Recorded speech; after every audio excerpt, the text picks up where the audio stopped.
Good afternoon, everyone. My name is Dottie San Martin. We welcome you all to Beyond the Frame Live. Today, we have a very special guest. All of our guests are always special, but today we have a superstar with us. I would like to welcome Orly Rivera. Orly, welcome to Beyond the Frame Live. Thanks for having me. I'm excited. I hope I didn't butcher your name up. No, it's Rivera. Rivera. Okay. Yeah. Okay. Very good. So Orly is with the 300 Club. And Orly, can you tell us just a little bit about how you got there and your role at the center? So the 300 Club was previously shut down. It wasn't the 300 Club. And I had some family that decided to purchase the center. And they had sent me an email in, let's say 2020, October. Hey, how about move? I was in Arizona. You interested in moving to Wisconsin, helping run a bowling center? And if you knew my family, that's not the craziest thing that's probably ever been, the craziest idea. So it wasn't like something like, what? It was just kind of like, oh, they emailed me and said, if I want to, I tell my wife, and she's like, oh. So, we came to visit. They ended up buying the place. We didn't have any kind of experience in bowling at all. So it was just a big, big experiment, I guess you'd say. But they basically redid the place, redid the kitchen. We did an add-on for an arcade, party rooms. And I don't know, I compare it to almost one of those extreme makeover, Oh, like, yeah. Just, whoa, what happened to this place? And we get people all the time that come in that used to bowl there because it's been there for a long time. I get people that in and they literally are just like staring and looking around. And I'm like, can I help you? And they're like, no, I came here as a kid, or I grew up coming here. And this place is just, I always hope somebody would do something big with it. And man, you guys knocked it out of the park. So yeah. Wow. So yeah, we're in Green Lake, Wisconsin. It's pretty much a brand new center. We redid the lanes, redid the new pin setters. Like I said, we added a huge arcade, 2 party rooms, fire pits out back, full menu. The bar's all redone. Probably the most TVs anywhere around here in this town. So it's just a brand new, cool center. And I'm one of the managers there. So yeah, it's a great place. Well, that sounds so neat. And to the response that you had from the community of them walking in and just being in awe. I mean, that in itself, what a pat on the back for you guys for taking that step and doing the total makeover that you guys did. Yeah, they're excited. Well, we've loved it when there was a bowling center here before and it's been closed for a while. It's gone through a few owners. They're like, we're so happy and excited you guys are in town. It's a nice, clean place. Like we don't mind our kids coming here alone. It's just, so just everybody's really embraced us in the community and excited that we're there. So it's been great. Well, that's neat. Well, recently you shot a TikTok video that the last time that you and I spoke, it was over 46 million views. Yeah. So what are the statistics today? I've got to know. So I wrote those down. So we're at 46.8 million views on the video. We have 26,000 followers, 3.4 million likes, and 11,000 comments just on that one video. And before this video, we had maybe 12 followers and maybe 100 views. So it's definitely, I guess it's considered viral, right? Gone viral. I don't know what the definition is. Yes, I do believe that's viral. I absolutely do. So tell our viewers, what is this video? What is it up? What made this video go viral? What provoked you to do it? I mean, gosh, I can't wait to hear it. So basically, we have string pin setters in our center, which not a lot of people, I don't think, know about, especially in this area. And we were getting ready to leave, and one of the employees, Taylor, I'm gonna give her a little exposure, Taylor, because out of all the comments, nobody ever says, hey, the girl bowling the video. And she's been seen that many times. So I'm like, I owe her. So we're going to do a shout out to Taylor. Yeah. So I just asked her, I said, can you do me a favor and bowl? Just throw a ball. I'm going to record you bowling. And then I'm going to go behind, like cut the video, record again from the back and let people see how what string pin setters are. So bowls, she throws a ball. I record it. I go to the back. I'm like, hey, throw another one. I record from the back. And I literally said, all right, thank you. And then she left. I post, I think I put a headline or a title like, ever wonder what how string pin setters work? And I hit base, like submit, send it off. And then first few days, a couple views, then it was like 300, 500, 1,000, 10,000. I'm like, whoa, this thing's getting a lot of, my phone's kind of going crazy every time I log in. Yeah. And then before you know it, it was like 500,000, 800,000. I was like, this might hit 1 million. And to me, I'm like, a million's, I mean, most videos, if they're not viral, I mean, 1,000 views or something, Yeah. and then before you know it, yeah, millions, and then still going 20 million, 30 million. And then the comments started, and then the friend requests started, and it's just gone crazy since then. So I'm curious, this was the end of the shift, and what provoked you to pick that particular subject? I think, like I said, people didn't really know, because a lot of times people would say, oh, what have you guys did here new? And I'll be like, oh, our pin setters are new. And like, oh, did you guys buy new ones, or what'd you do? And I'm like, well, they're actually string pin setters. And I'm like, well, what's that? Because we get a lot of people that don't know what they are. And I'm like, well, they're basically attached to strings. Oh, yeah. And I'm like, how does that work? And I actually recorded a video on our iPad, and I'll bring it out and show people. So this is what it's like. And I've took people even back to look. And I think a lot of people have never been in the back of a bowling. You are so right. Let alone seeing string pen setters. So I just thought, hey, I'm curious if people would want to see this. Let's see what happens, posted the video. And I think that's what, that was my idea going into it. Let's show people what these look like. Yes. And you're right. People are intrigued by things that they don't know anything about, that they can't see. And for you to take them behind and in a place where they typically aren't able to go, that's pretty cool. That's actually really cool. Yeah, kind of a behind the scenes thing, Yeah. So was this your first time to actually post on TikTok? No, I for think it was the center? The third video, I think. The first I did, let's see what I do. I did one that was just kind of the bowling center itself, just kind of for. And then I believe, I cannot remember what the second one was, but it was just something, something simple. And this was like the third video in maybe a month or so. Like, we just kind of started it. Yeah. And from start to finish, how long did it take you to do that video? Oh, maybe 5 minutes. Yeah. On your phone. You had no special equipment. Nope. I didn't use any special effects. No, I didn't even put any kind of special music. I just literally hear the ball rolling, hitting the pins, and from the back. Yeah, nothing special at all. Like, I didn't do anything. No hard model to roll the ball. No, literally just, I held the record, and then you could let go and it kind of stops the video. I went to the back, pushed record again, recorded it hitting the pins. Well, a separate throw, and then that was it. Literally, that was all I did. Wow. How much easier can you get, right? Right. No, yeah. It doesn't get much easier than it. Well, and the fact that you've had over 46 million views now tells me that this was something that other people found fascinating too, not just you. So what an endorsement there. Yeah. Oh, that's great. So what is the coolest thing that has resulted from this TikTok video? Anybody that's made comments or anything really cool that's happened as a result of your stardom on TikTok? Well, I mean, being on this show is number one, probably, but okay.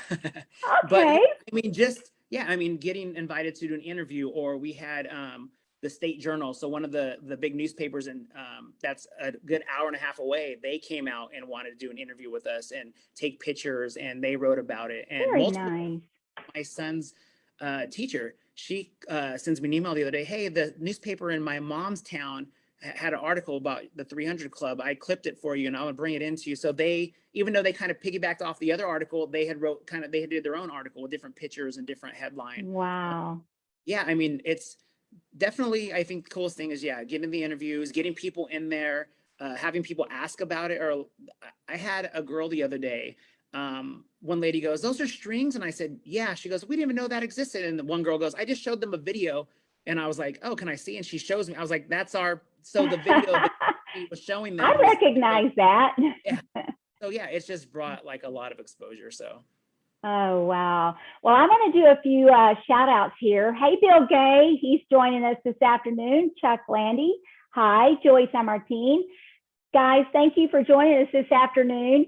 Well, Orly, it's really kind of funny because I just saw a statistic today. I was mentioning this to you before we went live, that 70% of TikTok users feel a deeper connection to brands they interact with on TikTok compared to other platforms. And I think that's really interesting. You know, TikTok is an up and coming platform, and certainly you have shown, you know, the benefits of being present on TikTok, and even on something that you had no idea was going to basically take 46,000 people inside your center, which is absolutely amazing. What other types of social media do you exercise or use? Well, we use Facebook, Instagram, and then TikTok. So yeah, those are all, and they all have a lot of we interact a lot with people when they. It's a way also just to let people, instead of calling the center, or you know, you might not get to the phone in time. It's loud in a bowling center, as you know. Mm-hmm. So Mm-hmm. sometimes people just write us questions on Facebook, and I answer right away. And they're always like, "Oh, thanks for the fast feedback," because I think a lot of times people message, you know, companies, and they don't really get a feedback, or they Yeah. don't get feedback, or they get an automatic message. So I think even just using it for that platform, like a messaging service, really helps communicate with customers.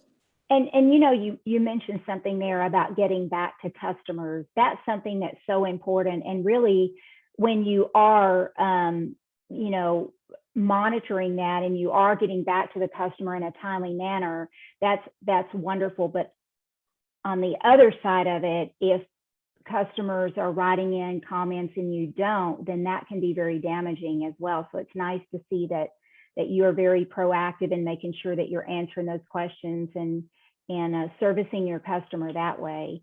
So, you know, I'm going to take a little bit of a turn here because, you know, our topic today was your TikTok video, but prior to us going live, you and I had a conversation because I asked you a little bit about you, and you had mentioned that you were a DJ before you got there, and I mentioned to you that you have the personality to be in the bowling industry, and that's something that I think sometimes you know, we don't realize that when we are in the bowling industry or the entertainment business, that part of it, that personality part of it, is almost unexpected.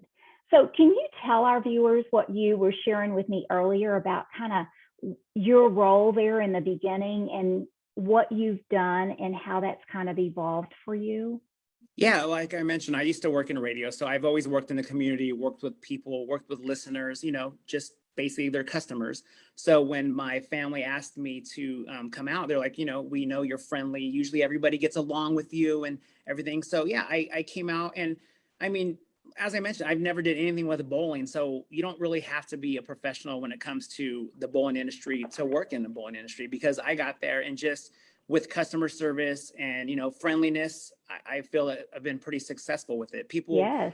they love when you remember them, you know, when you greet them when they walk through the door, when you remember their name, when you remember their drink, you know, their soda order, they just anything little like that, I just Yes. feel has really helped with just the success of how we're doing, and just my success in the bowling center. I just feel everybody's, you know, they kind of feel like they're your friend. And I kind of feel very, you know, everybody's been very welcoming to me because I'm new to town. So, Yes. you know, and it's a small town. So, you know, people, you're not from around here, you know, they kind of know everybody. So just, I think being nice to people, and it goes back to the cheesy, you know, treat others how you want to be treated. But Yep. it's true, you know, if you're nice to them, they're going to come in, they're going to, you know, bowl at your center, they're going to keep coming back. They're going to tell somebody else about it. And word of mouth is obviously huge in any business. So, And you know, there's so many opportunities. You had also shared with me, you know, that you did something, just a random act of kindness to a family that was in the center, where you extended their time so they could finish their game. And you know, and then you were sharing, they go to the snack bar, they buy something. That was not the intent. Your intent was definitely out of kindness to let them finish their game. And but look what it, you know, so that a little kindness goes a long ways. And yeah. especially coming out of COVID, and you know, I think people's mindset has changed a little bit. And I do hope that there's a little bit kinder society out there, But the benefits of being kind, especially when you are in business, especially in entertainment business, where people are coming to you to enjoy themselves, they're coming to you to unwind and to have fun. And then when somebody goes out of their way to show a little kindness or do something that was completely unexpected, the benefit, the long-term benefit of that to your center is phenomenal. So it's very exciting for me to see that you are coming into this industry, you are a newbie to this industry, and you have definitely got it. You understand what it's going to take to have your business be successful. And it seems as if your community is embracing that. So that's really, really exciting. So as we're getting ready to kind of wrap it up today, is there anything else that you would like to share with our viewers today? I mean, as far as like the TikTok, I mean, just sharing that, like, I think a lot of people think TikTok for young kids or, teenagers, and it could be an old man like me, but no, anybody. I think, and it's just, I see it this way. If I even to Facebook, if I post something on there and I have 1,000 views and one person comes in for that special that I posted about, like a Monday meatloaf, at least I got one more person that probably would have came in. So you can't be scared to post to social media, or nobody's going to view it or nobody's going to like it. It doesn't matter, because just because they don't like it or comment on it, it's still going to get out there. It's still, like I said, even if it's that one person, it's going to make a huge difference and, lead to them telling somebody else that might like meatloaf or something. You never know. Yes. So you can't be scared to use social media. It's big. It's here to stay, I believe, for a while.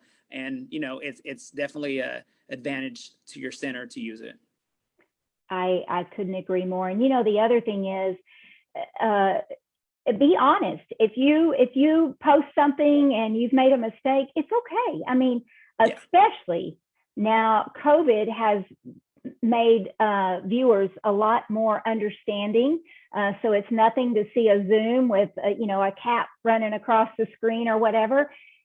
You're human, and to show that human side of things is definitely okay. That transparency and that humanness and that empathy goes a long way to really create the following and to create loyal customers for you. Exactly. So yes, I would love to see all of our viewers decide that they were going to give it a try and see if they could post something to TikTok. And I know it's a little bit scary, but what a great story you have, Orly. I will continue to watch to see exactly where this is going to tap out. It's just, it's crazy. Every time I turn around, the numbers just keep climbing and keep climbing. Yeah. So I'm very excited for you, and also for the things that are happening there at your center. And we're really happy to have you in this industry. Thank you. I appreciate it. Absolutely. Appreciate your time this afternoon. Viewers, if you have any questions, you can type them in the chat.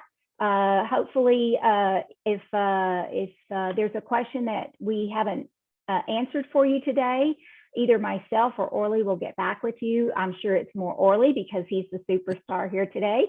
But we really appreciate you guys tuning in today. And if you have not seen the TikTok video, make that the next thing you do after this call. So, all right, Orly. Well, thanks again. It's been a pleasure having you on the show today. And I look forward to seeing what your next TikTok video is going to be. Yep. We'll have something new for everyone to check out. Thank you. Absolutely. Have a good afternoon, everyone.